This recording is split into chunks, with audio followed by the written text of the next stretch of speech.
اب جو ہمارے اہل حدیث حضرات کہتے ہیں کہ 3 طلاقیں ایک مجلس کی نبی کے دور میں 3 سمجھی جاتی تھیں, حضرت عمر نے کیا کر, 1 سمجھی جاتی تھیں, حضرت عمر نے ان کو کیا کر دیا, 3.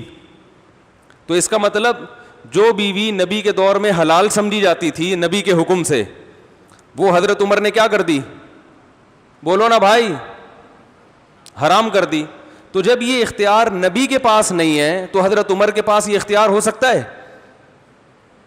قاری خلیل الرحمان صاحب کا میں دیکھ رہا تھا کلپ, بول ٹی وی میں بڑے دھڑلے کے ساتھ کہہ رہے تھے کہ نبی صلی اللہ علیہ وسلم کے دور میں ایک مجلس کی 3 طلاقیں ایک سمجھی جاتی تھیں.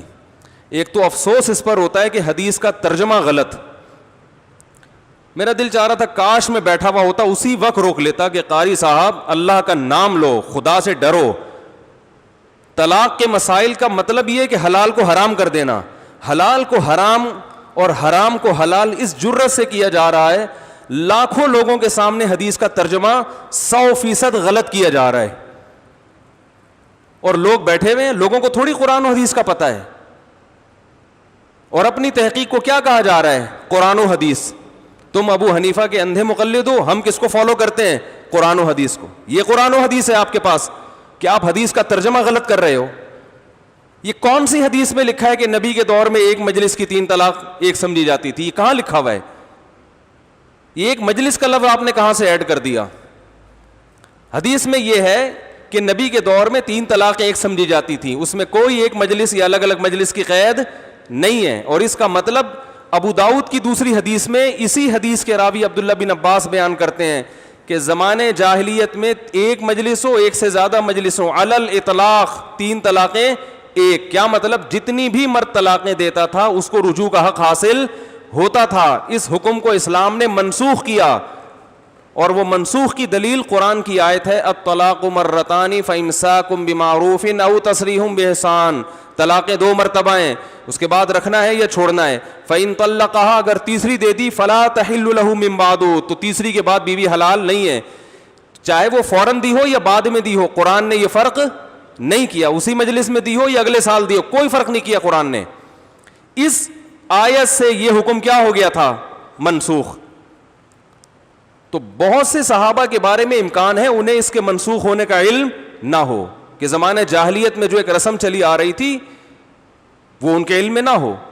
بالکل اسی طرح کے الفاظ متع کے بارے میں صحیح مسلم میں حضرت جابر بن عبداللہ فرماتے ہیں کہ نبی کے دور میں ہم متع کیا کرتے تھے, ابو بکر کے دور میں بھی حضرت عمر نے پابندی لگائی. تو کیا اس بیس پہ متع حلال ہو جائے گا؟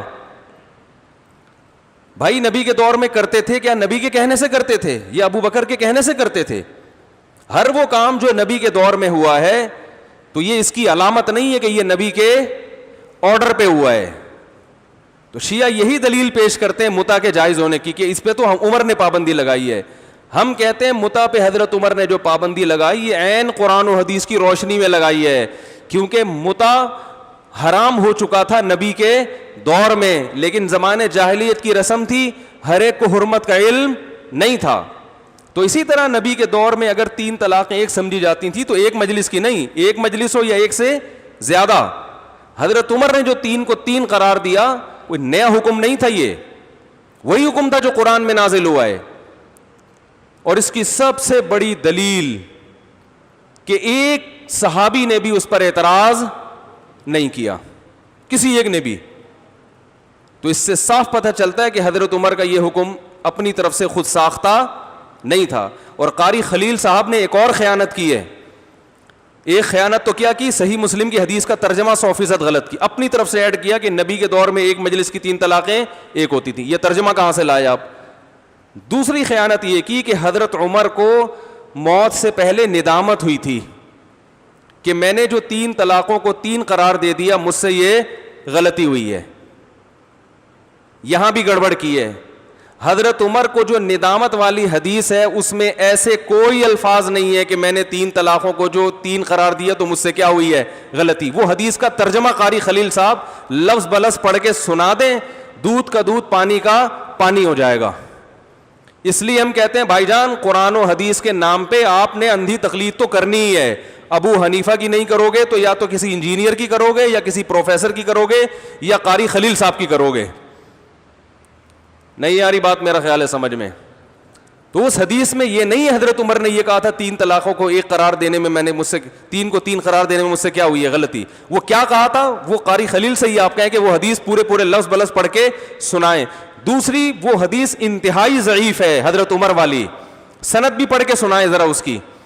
تیسری بات, اگر بالفرض حضرت عمر کو ندامت ہوئی ہوتی تو حضرت عمر وصیت لکھ کے جاتے نا کہ بھائی مجھ سے غلطی ہو گئی, جس بیوی کو قرآن نے حلال کیا تھا میں نے غلطی سے کیا کر دیا حرام, تو آپ لوگ اس قانون کو چینج کر لیں.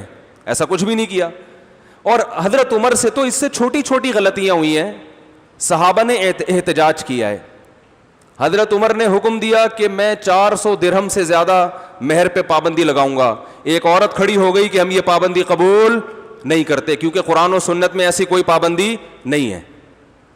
اور بھی مثالیں ملتی ہیں. یہ کیسی بات ہے کہ ایک صحابی بیوی کو 3 طلاقیں دے رہے ہیں, قرآن و سنت کے مطابق تو وہ 1 ہو رہی ہے, بیوی نکاح سے نکلی نہیں ہے, اور اس عورت کے لیے کسی اور سے نکاح کیا ہے حرام ہے. حضرت عمر نے پابندی لگا دی, جس پہ حلال تھی اس پہ حرام کر دیا, جس پہ حرام تھی اس پہ حلال. تو صحابہ حضرت عمر سے اتنا اتفاق ہے اپنی بیویاں بھی تبدیل کرنے کے لیے راضی ہو گئے. اور سارے ایک سے بھی کوئی ایک ضعیف سند دکھا دو کسی ایک صحابی نے حضرت عمر کے اس فیصلے پر اعتراض کیا ہو. اس لیے یہ ہم اسی لیے کہتے ہیں قرآن و حدیث سمجھو مجتہدین سے. ہر آدمی کو یہ اتھارٹی حاصل نہیں ہے کہ کچھ بھی اٹھا کے قرآن و حدیث کے نام پہ عوام میں پھیلانا شروع کر دے. تو اپنی طرف سے جو تحقیقات آ رہی ہیں نا, کہتے ہیں بڑے فخر کرتے ہیں ہمارا کوئی فقہ نہیں ہے. تو ابو حنیفہ کو کبھی کوئی فقہ نہیں تھا, امام شافعی کا بھی کوئی فقہ نہیں تھا, آزاد تحقیقات کی ہیں انہوں نے. اب جب انہوں نے آزاد تحقیقات کر لی تو آپ انہی میں سے کسی ایک کو فالو کرو. ہر آدمی اخپل طریقے سے تحقیق کرے گا آزاد فقہ تو اس امت میں 1 ارب 22 کروڑ فقہ وجود میں آ جائیں گے.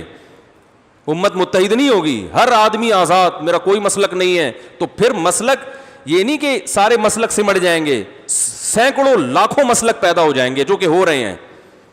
تو اس لیے فرقہ پرستی ختم کرنے کے نام پہ فرقہ پرستی طبیعت کے ساتھ پھیلائی جا رہی ہے. تو ایک اہل حدیث سے اس بارے میں میری بات ہوئی یہی طلاق کے مسئلے میں. میں نے کہا قرآن میں کہاں لکھا ہے ایک مجلس کی 3 طلاقیں ہوتی ہیں, 1 ہوتی ہیں. انہوں نے کہا قرآن کو نبی نے زیادہ سمجھا یا آپ نے؟ میں نے کہا اچھا نبی کی حدیث کو صحابہ نے زیادہ سمجھا یا آپ نے؟ کسی ایک صحابی کا ایک فتویٰ دکھا دو کہ 3 طلاقوں کو 1 کہا ہو کسی ایک صحابی نے. تو یہ سب ہوائی باتیں ہیں.